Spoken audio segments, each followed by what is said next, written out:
바람은 불길을 더 강하게 만드는 법입니다. 교회에 대하여 일어난 핍박의 바람은 더욱더 교회가 복음을 전하는 일에 큰 불길을 일어나게 만들었습니다. 이것은 성령님께서 일으키시는 대반전의 역사입니다. 스데반의 죽음으로 시작된 이 핍박의 바람이 계속 이어졌습니다. 처음에는 헬라 그리스도인들을 대상으로 시작이 되었지만 점차 유대 그리스도인들에게까지 그 핍박이 점점 확산되었습니다. 핍박이 확산될수록 놀랍게도 교회는 더욱 강해졌고, 그리고 복음 전파는 더 불일 듯 일어났습니다. 핍박으로 인해 흩어지기 시작한 성도들은 흩어진 그곳에서 복음을 전했습니다. 흩어짐은 슬픈 일이었고 고통스러운 일이었습니다. 함께 믿음의 생활을 나누었던 성도들과 이별하는 것은 힘든 일이었을 겁니다. 그러나 그들이 어쩌면 잊어버린 것을 하나님은 다시 회복시켜 주고 계십니다. 그것은 바로 예수님의 약속과 명령이었습니다. 예수님은 말씀하셨습니다. 오직 성령이 너희에게 임하시면 너희가 권능을 받고 예루살렘과 온 유대와 사마리아와 땅끝까지 이르러 내 증인이 될 것을 말씀하셨습니다. 또한 지상명령에서 너희는 가서 모든 족속으로 제자를 삼으라는 말씀을 주셨습니다.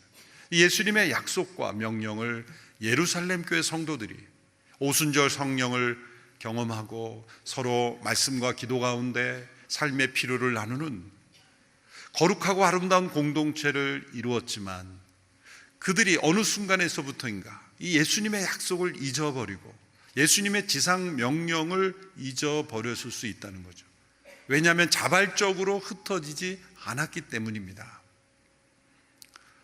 오늘날에도 이런 언어와 문화를 뛰어넘어 다른 나라, 민족, 문화권으로 가는 것이 참 힘든 일입니다.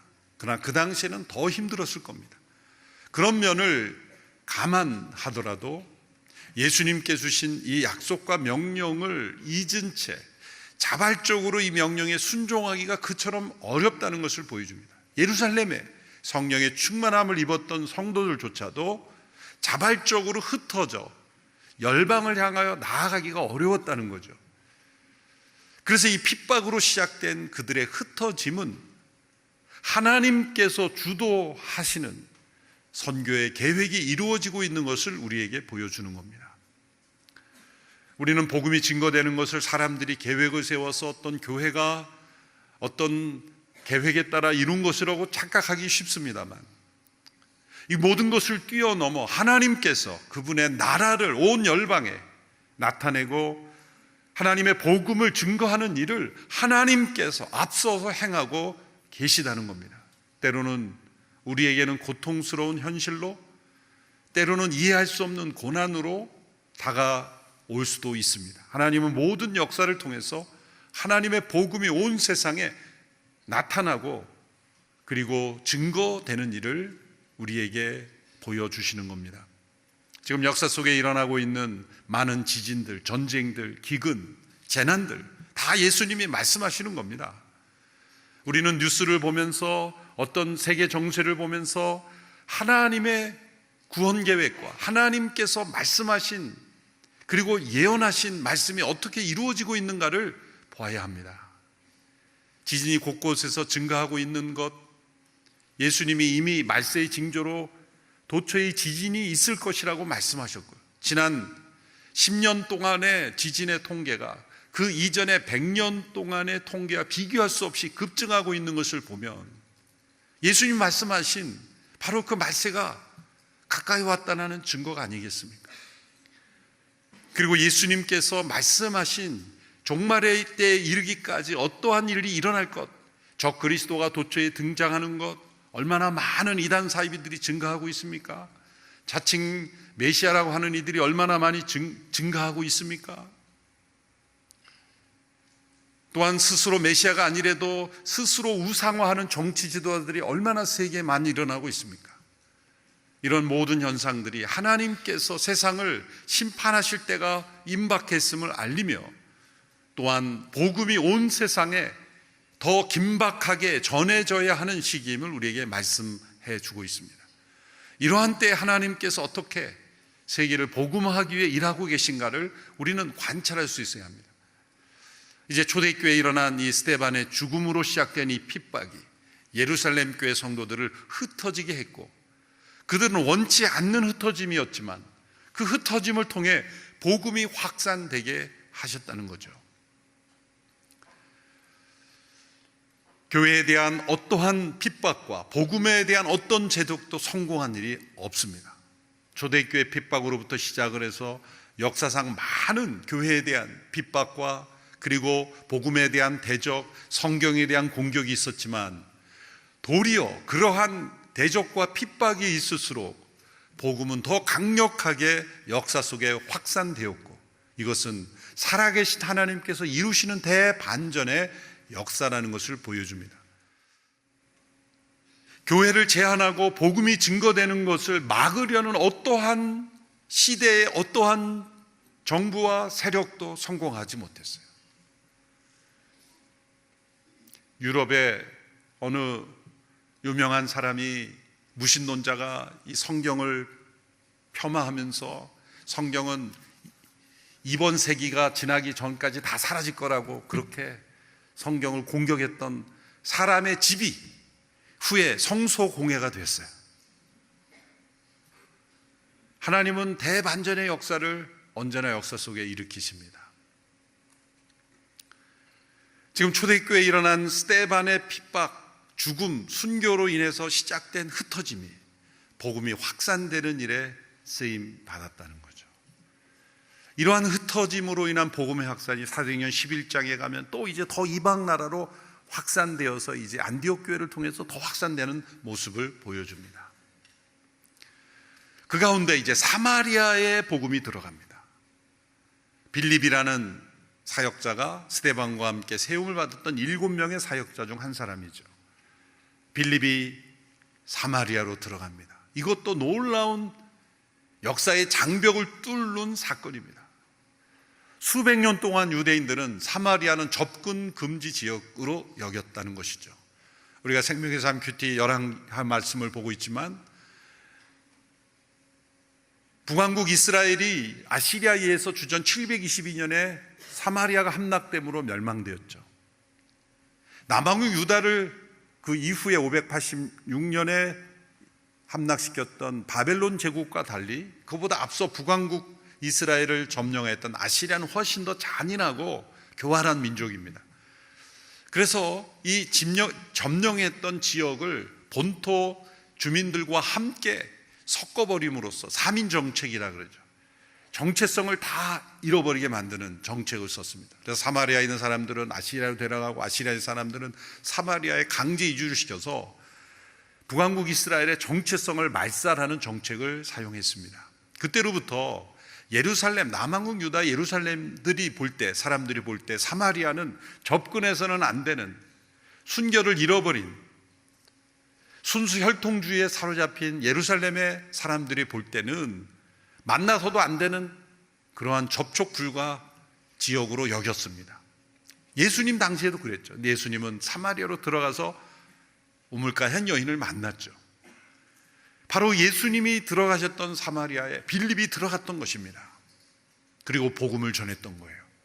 그때 놀라운 성령의 역사가 나타났습니다. 오늘 본문 5절에서 8절의 말씀을 보십시오. 함께 읽겠습니다. 시작. 빌립은 사마리아에 있는 한 도시에 내려가서 사람들에게 그리스도를 전했습니다. 빌립의 말을 듣고 그가 일으키는 표적들을 본 사람들은 모두 그의 말을 주의 깊게 들었습니다. 많은 사람들에게 붙었던 더러운 귀신들이 찢어질 듯한 소리를 지르며 떠나갔고, 많은 중풍 환자들과 지체장애인들이 나았습니다. 그리하여 사마리아 도시 안에 큰 기쁨이 생겼습니다. 사도행전의 저자는 누가죠? 누가의 직업은 의사입니다. 과학적 지식을 기초로 병을 고치는 의사의 관점에서 귀신의 역사를 구별했고, 또한 많은 환자들이 기적적인 역사로 나음을 잇는 것을 표적으로 기록하고 있다는 것을 주목해야 합니다. 세상에는 더럽고 악한 영들의 활동이 분명히 있습니다.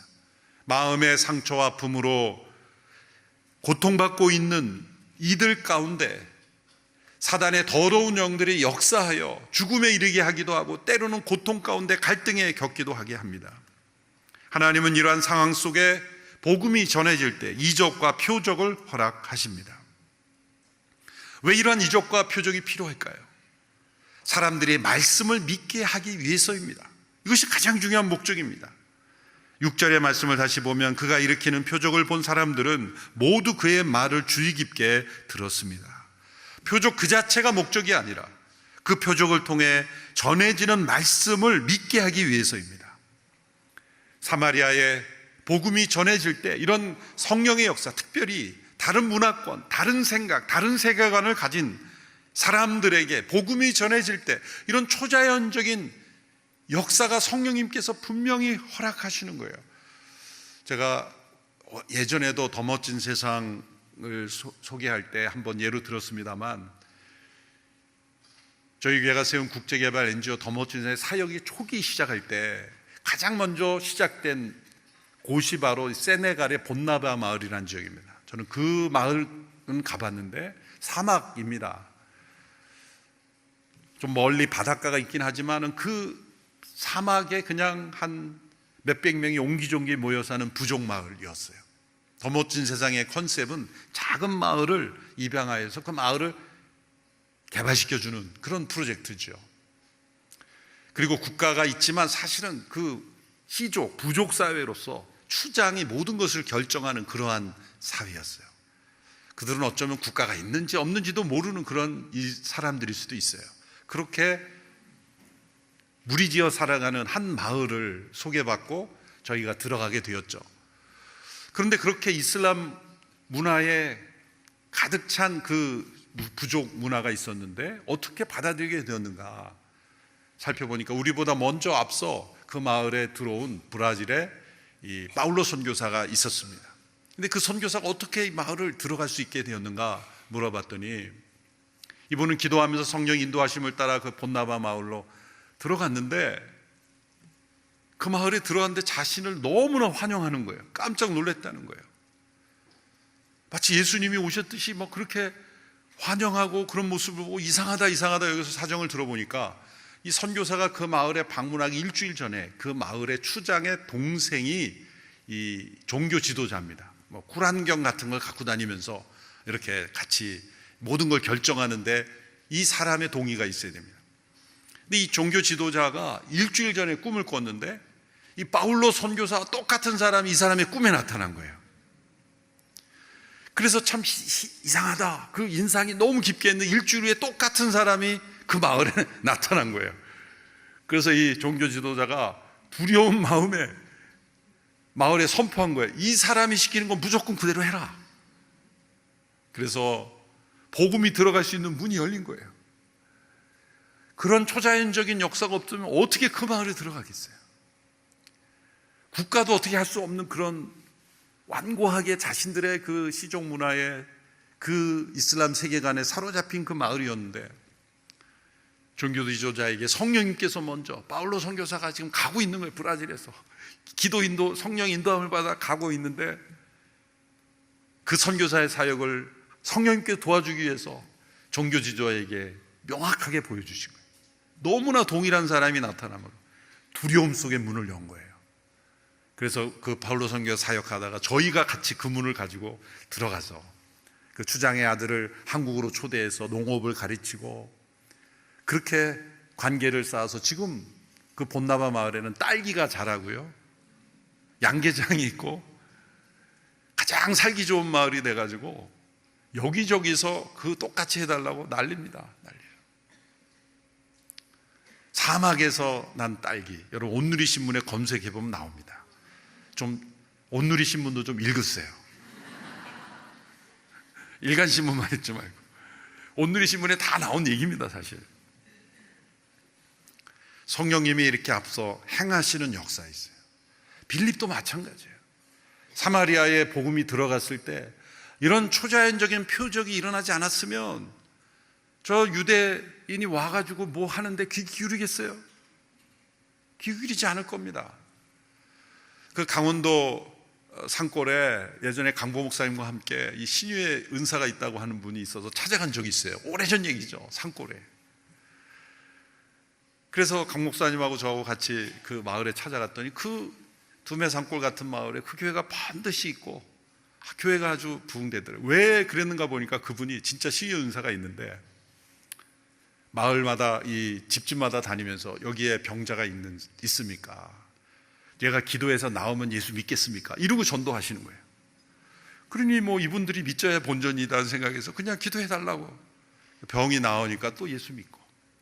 이렇게 예수님을 믿고 복음을 전하기 위해서 기도하니까 신유의 기적도 일어나고 치유도 일어나고 기적도 일어나는 거예요. 복음이 전해지는 모든 곳에는 바로 이러한 사도행전적인 역사가 일어났고 귀신이 떠나가는 역사. 저도 어렸을 때 시골에서 자라면서 이 주일학교 저의 몇 년 선배가 귀신에 들려가지고 자매인데요, 전도사님이 귀신 쫓으러 가서 학생들을 데리고 간 거예요. 저는 무서웠던 게 그 분명히 여자였는데요, 목소리가 남자 목소리가 나오는 거예요. 그래서 막 교사들이 함께 기도하고 귀신이 떠나가고 그런 역사들, 사도행전의 역사입니다.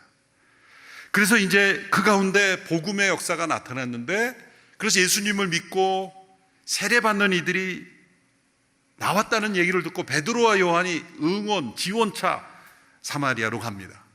그런데 베드로와 요한이 가서 더 놀라운 역사를 행합니다. 그것은 바로 그들에게 성령의 세례가 임하도록 역사한 것이죠.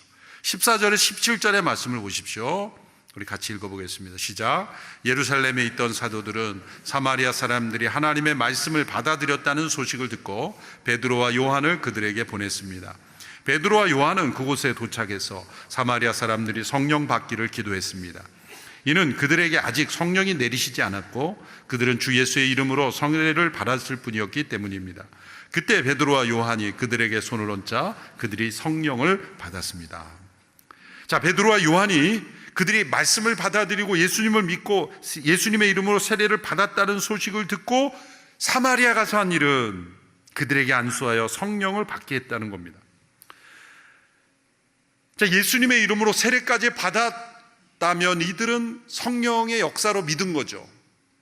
말씀을 믿고 복음을 믿고 예수님의 이름으로 세례를 받았다는 것도 성령의 역사심이 없이는 불가능한 겁니다. 누구든지 성령이 아니고는 예수님을 주라 시인할 수 없기 때문이에요. 너희가 마음으로 믿고 입술로 고백하면 구원에 이른다고 말씀하셨습니다. 그러므로 이들은 구원받은 사람들입니다. 그런데 아직 그들에게 성령이 내리시지 않았다는 것은 구원 얻는 믿음의 역사를 이루는 성령의 역사가 없었다는 뜻이 아니라 그들이 예수 그리스도를 주로 고백하는 대로 온전히 주님으로 모시며 살고 확신을 가지고 살고 능력으로 살아가며 그리스도의 증인으로 살아가는 데는까지는 부족함이 있었다는 겁니다. 우리의 영적 단계에 분명한 단계가 있다는 것을 보여줍니다. 우리가 예수 그리스도를 믿음으로 구원 얻습니다. 오늘 이 예배의 자리에 나온 분들 가운데 예수님을 부인하는 분은 아무도 없을 겁니다. 다 예수님의 이름으로 믿고 혹 세례를 받지 않은 분이 있다 할지라도 대부분은 세례를 받았을 겁니다. 그렇지만 확신과 능력이 없는 분 있을 겁니다. 당신은 예수님을 위해 죽을 수 있습니까? 말할 때 머뭇거릴 수 있는 사람이 있습니다. 오늘 죽으면 당신은 영원한 천국에 있음을 확신합니까? 라는 질문에 예 라고 확신 있게 대답할 수 없는 분도 있을 수 있습니다. 당신은 예수 그리스도를 온전히 주님으로 모시고 살고 있습니까? 라는 질문에 제가 좀 더 열심히 하겠습니다, 이렇게 대답하는 분들이 있을 겁니다. 당신은 구원의 확신이 있습니까? 라는 질문에 열심히 교회 나오겠습니다. 이건 합당한 대답이 아니죠. 예 아니면 노로 대답해야 되는 겁니다. 제가 앞서 드린 모든 질문은 다 연결되어 있는 질문입니다. 구원받은 확신이 있습니까? 영원한 천국에 있음을 믿습니까? 또 예수님을 위하여 생명을 내놓을 수 있습니까? 다 같은 연결입니다. 그것은 확신과 능력과 헌신의 삶이에요. 예수님을 믿지만, 예배에 참여하지만, 이러한 삶은 일부의 사람들에게만 해당되는 것이지 나와는 상관없는 것이다 라고 여기는 요층의 성도들이 있습니다. 그러면 그분들은 구원받지 못하는 것일까요? 이 부분을 가지고 공격하는 이단이 바로 구원파입니다. 구원파는 이렇게 질문합니다. 당신 구원의 확신이 있습니까? 없는데요. 그럼 당신 구원 못 받았네요. 이러고 들어오는 거예요. 여러분 분명히 기억하십시오. 현재 구원의 확신이 없지만 구원받는 사람이 있습니다. 이걸 어떻게 설명할까요? 우리가 믿었기 때문에 구원 얻는 것이 아니라 하나님의 은혜로 구원 얻는 것이고, 너희가 그 은혜로 인하여, 이 원인이죠. 믿음으로 말미암아 구원 얻는다는 건 통로입니다. 통로가 부실할 수 있어요. 하나님의 은혜를 흘러 넘치는데 그 은혜를 우리가 확신하는 통로가 부실할 수 있다는 거예요. 성령의 세례를 경험하지 못한 사람들은 이 통로가 부실합니다. 자꾸 새는 거예요. 파이프가 새는 물이 새고 녹이 슬고 그런 믿음이 될 수 있다는 거예요. 성령님의 이 내리시지 않았다는 게 바로 그런 뜻입니다. 예수 그리스도의 이름으로 세례를 받았지만 아직 예수님의 증인으로서의 삶, 확신 있는 삶, 능력 있는 삶, 천국을 누리는 삶은 누리지 못하고 있다는 말씀이에요. 그래서 우리의 영적 단계에서 분명한 성령의 세례를 경험하는 단계가 필요하다. 구원 얻는 조건으로서의 성령의 세례가 아니라 구원 얻은 자로서의 능력 있는 삶을 위한 성령의 체험이 있다는 겁니다. 루터가 그런 말을 했죠. 우리가 세 가지 사실로 인해 놀랄 것이다. 첫 번째는 천국이 진짜 있구나. 천국에 가서 내가 믿었다고 하지만 진짜 있구나라고 해서 놀라고, 두 번째는 천국에 도저히 못 올 것 같은 사람이 와서 놀라고, 저 사람도 왔어? 그러고 놀라고, 마지막엔 자신이 거기에 있다는 것으로 인해 놀랄 것이다. 그만큼 우리가 확신 없이 살다가 나중에 천국에 가서야 놀라는 신앙생활이 있다는 거죠. 구약 이스라엘 역사로 되돌아가 보면 이스라엘 백성들이 출애굽할 때 모세를 통해서 10가지 재앙을 내리셨죠. 바로가 완고하기 때문에 10가지 재앙을 내리셨습니다. 마지막 10가지 재앙은 애굽에서 태어난 모든 장자를 데려가는, 죽음에 이르게 하는 재앙이었습니다. 그때 약속의 백성들, 이스라엘 백성들에게는 그 재앙을 피할 수 있는 약속을 주셨죠. 그것은 양의 피를 그 문에 바르는 겁니다. 좌우 임방과 문설주에 바르도록 하는 겁니다. 얼마나 많이 발라야 되는가는 말씀하지 않으셨어요. 그냥 바르라 그런 거예요.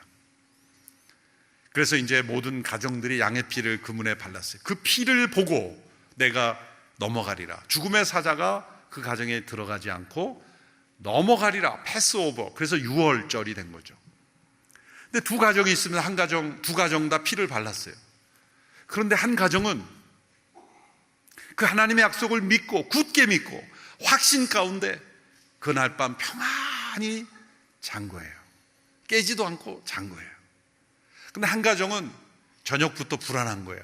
양의 피를 발랐지만 진짜일까? 혹시 못 보면 어떨까? 그래서 양의 피가 혹시 부족한 거 아닐까? 그래가지고 심야에 나가서 양의 피를 더 막 바르고, 많이 발라놓고는 들어와서 우리 집을 빨간 데몬이라고 착각하면 어떡하지? 그리고 또 염려하고, 하여튼 온통 의심과 염려, 불안인 거예요. 새벽에 죽음의 사자가 지나갈 때 그 집에 들어갔을까요? 안 들어갔을까요?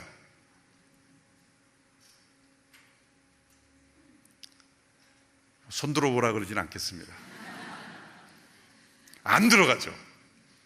아니, 믿지 못하고 불안한데 왜 안 들어갑니까? 발랐잖아요. 하나님의 약속은 그 피를 보고 넘어가리라 하셨지, 너희들의 신앙이 확실한지 아닌지를 보고 내가 들어가겠다라고 얘기하지 않으셨어요. 그 가정도 들어가지 않는, 그것은 하나님의 은혜로 하나님의 약속을 따라 주신다는 거예요. 여기에 우리의 구원의 확신이 얻을 수 있다는 거예요. 우리의 믿음의 상태에 따라 달라지는 구원이라면 어떻게 하나님의 구원이라고 말할 수가 있습니까? 때로는 구원받은 것 같고 구원받지 않는 것 같고, 우리의 믿음은 이렇게 확실하지 않을 수 있어요. 왜? 우리의 안에 있는 지정의 가운데 포함된 믿음의 이 파이프는 지금 죄로 말미암아 감염되어 있고 녹슬고 새고 있기 때문이에요. 그래서 예수 그리스도의 이름으로 세례를 받았고 예수 믿고 예배 참여하지만 확신이 없고 능력이 없고 헌신이 없는 거예요. 바로 이 사마리아 성도들의 믿음의 상태입니다. 그 상태를 아직 성령이 내리시지 않았다. 성령의 세례를 받지 못한 상태다라고 말하는 겁니다. 그럼 어떻게 이 성령 세례를 받을 수 있습니까? 베드로와 요한이 그들과 함께 기도했다는 게 중요한 겁니다. 기도의 사람과 가까이 하셔야 돼요. 술 친구들 만나면 절대 못 받습니다. 믿음의 사람, 성령의 사람, 기도의 사람과 함께 교제하는 거예요. 함께 기도하는 거예요. 함께 말씀에 순종하는 자리에 참여하는 거예요. 특별히 복음이 증거되는 일에 함께 참여할 때 약속하신 선물이 그들 가운데 임하는 거예요. 하나님의 선물입니다. 선물은 어떻습니까? 기대할 수 있어요. 사모할 수 있어요. 거래는 할 수 없어요. 그러면 선물이 아니죠. 사모하고 기대하고 그 선물이 주어지는 모든 마음의 상태를 가질 때 하나님께서 임해 주시는 것이죠. 이렇게 사마리아의 복음이 전해졌을 때 그 사마리아에 큰 기쁨이 일어났다 그랬습니다. 성령의 세례가 임하면 말할 수 없는 기쁨이 일어납니다. 환경이 주지 못하는 상황이 바뀌면 사라지는 기쁨이 아니라 상황과 환경을 뛰어넘는 기쁨, 심지어 죽음 앞에서도 사라지지 않는 기쁨이 주어집니다. 그리고 예수님을 위하여 죽을 수 있어요. 삶의 온전한 주인이 예수님이라고 고백합니다. 구원의 확신뿐만 아니라 영원한 천국에 대한 확신을 가지고 이 땅에서 살아가게 됩니다. 이 성령의 세례는 물세례 이전에 받을 수도 있고 함께 받을 수도 있고 이후에 받을 수도 있기 때문에 그 시점을 어느 시점이냐 그건 중요한 게 아니에요. 그건 논쟁거리밖에 되지 않는 것입니다. 이런 분명한 믿음의 다른 차원의 확신으로 나아가는 분명한 이 터닝 포인트에 성령님의 세례가 있다는 것이 중요한 것입니다. 이렇게 사마리아 역사가 나타났을 때 시몬이라는 사람이 등장합니다. 이 사람은 이 사마리아의 마술을 가지고 마치 자신이 하나님의 어떤 능력을 받은 사람인 것처럼 행사였던 사람이었습니다. 베드로와 요한이 그들을 위해 기도할 때 성령이 내리시는 거 보고 그들이 변화되고 큰 기쁨이 임하는 것을 보고 베드로와 요한에게 제안을 하죠. 내가 돈을 줄 테니 그런 능력을 나에게도 달라. 그때 베드로가 책망하며 시몬에게 이렇게 대답합니다. 8장 20절을 보십시오. 당신이 하나님의 선물을 돈으로 살 수 있다고 생각했으니 당신은 그 돈과 함께 망할 것이오. 성령님의 역사는 결코 인간의 어떤 돈, 지식, 능력으로 얻을 수 있는 것이 아닙니다. 하나님의 선물입니다. 이미 주어진 것입니다. 허락된 것입니다. 그 선물을 받기에 사모하고 그 선물을 기대하는 자에게 예수 그리스도의 이름으로 주어지는 선물을 돈으로 사려고 했으니 당신은 돈과 함께 망할 것이다. 역사상 이 성령님의 역사를 인위적인 방법으로 자신의 명예를 위해, 부를 위해, 또한 자신의 영광을 위해, 자랑을 위해 잘못 활용하려고 했던 이들은 다 망합니다. 성령님은 우리가 다루는 대상이 아닙니다. 어떤 물질도 아니고 우리가 제어하는 어떤 존재가 아니라 우리가 따라야 할, 온전히 순종해야 될 삼위일체 하나님이시기 때문입니다. 시몬과 같은 태도로 성령님을 대해서는 안 됩니다. 흔히 성령으로 사역한다는 분들 중에 처음에는 그러지 않았는데 은사가 분명히 있었는데 시간이 흘러갈수록 마치 성령님을 자신이 매니지하는 것처럼 그렇게 넘어서는 사람들이 있습니다. 반드시 끝은 망하는 겁니다. 성령님은 철저히 우리가 순종하고 따라야 하는 분임을 기억해야 합니다. 주도권을 성령님께 내어드려야 합니다. 성령님은 수단이 아니라 목적이기 때문이에요. 그 성령님 안에 우리가 거하는 것 자체가 목적이에요. 그럴 때 은사와 표적은 그분의 허락하심에 따라 나타날 수도 있고 나타나지도 않을 수 있는 거예요. 빌립이 바로 그랬습니다. 사마리아로 복음 증거를 위해 성령님을 따라 들어갔을 때 놀라운 표적도 나타나고 그리고 큰 기쁨도 나타났어요. 시몬과 같은 사람은 성령을 따르려고 했을 때 결국 그의 결말은 망하는 것이었습니다. 여러분, 믿음의 삶은 성령님을 따르는 삶입니다. 우리 모든 성도들의 삶에 바로 빌립과 같이 성령님을 온전히 따르는 그러한 축복의 삶이 있게 되기를 축원합니다. 기도하겠습니다. 하나님 아버지, 초대교회에 일어난 핍박이 도리어 큰 복음 전파의 물결이 되고 부흥의 불길이 되어 온 것을 보았습니다. 주님, 우리의 삶에도 복음 증거에 쓰임받는 삶이 되게 하여 주시옵소서. 빌립처럼 성령을 따라 순종하며 쓰임받는 삶이 되게 하여 주옵소서. 확신과 능력, 더 큰 헌신으로 주 앞에 나아가는 성령의 세례로 임하여 주시옵소서. 예수님의 이름으로 기도하옵나이다. 아멘.